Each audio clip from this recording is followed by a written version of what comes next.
नमस्ते बच्चों।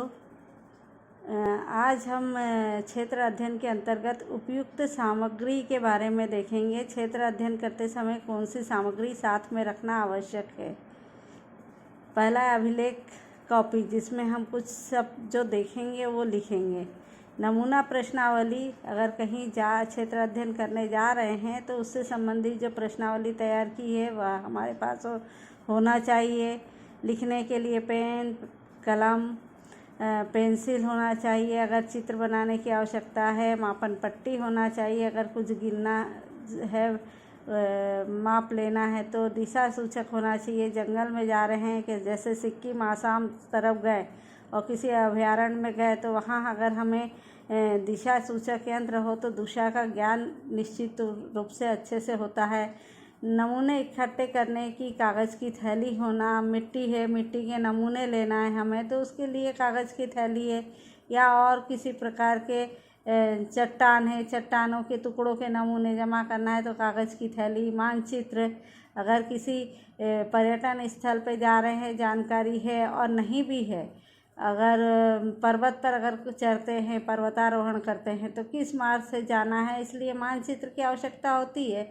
ऐसे अनेक स्थान पर मानचित्र की आवश्यकता रहती है। कैमरा, फ़ोटो खींचने के लिए, जो कि आप सबको ज्ञात है। दूरबीन, दूर से दृश्य देखने के लिए जो सबको आवश्यकता होती है अगर, तो ये ले जाते हैं। प्रथमोपचार पेटी, कभी कभी कुछ ऐसी दुर्घटनाएं हो जाती है जिसे हम नहीं चाहते तो उस समय प्राथमिक उपचार करने के लिए प्रथमोपचार पेटी की आवश्यकता होती है। अब है उसके बाद का मुद्दा कि सावधानी, कौन सी सावधानियां बरतनी चाहिए। तो शिक्षकों की सभी सूचनाओं का पालन करना आवश्यक होता है।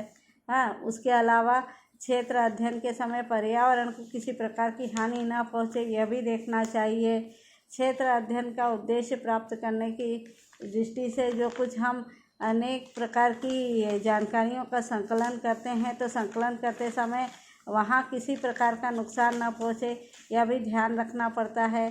साथ ही साथ हमको क्षेत्र अध्ययन करते समय और कुछ सावधानियाँ बरतनी पड़ती है, जैसे अपनी तथा दूसरों की सुरक्षा का ध्यान रखना, अपना परिचय पत्र ले जाना, प्रथमोपचार पेटी और अत्यावश्यक दूरध्वनि क्रमांकों की सूची साथ रखना, स्थानीय लोगों से संपर्क करके वहाँ की परिस्थिति की गहन तथा अचूक जानकारी हम प्राप्त करेंगे। तो ये सब सावधानियां हैं जो हमको क्षेत्र अध्ययन करते समय रखनी पड़ती है। अब ये जो जितने मुद्दे हुए हैं उनके आधार पर तुम्हें यह 3 गृह कार्य के लिए प्रश्न दिए गए हैं। जैसे आज बताया मैंने कि क्षेत्र अध्ययन हेतु आप क्या सामग्री साथ लेंगे, तो यहाँ दिया हुआ है क्षेत्र अध्ययन की सामग्री जो दी हुई है। किताब में भी साथ में है, तुमको सामग्री दिखाई गई है यहाँ, तो यह सब साथ में रखना है। किन किन बातों का ध्यान रखना है तो यहाँ पर सावधानियाँ बताई, और भी कुछ सावधानियाँ मैंने पेपर पर दिखाई थी तुम्हें। अब ये हमको इसमें उत्तर में लिख सकते हैं क्षेत्र अध्ययन की आवश्यकता क्यों है। तो ये जो है क्षेत्र अध्ययन की आवश्यकता से संबंधित मुद्दे हैं, और यहाँ पर दिया हुआ है ये जो है क्षेत्र अध्ययन की आवश्यकता से संबंधित मुद्दे हैं। इनके आधार पर तुम्हें इन 3 प्रश्नों के उत्तर तुम्हें गृह कार्य में लिखना है।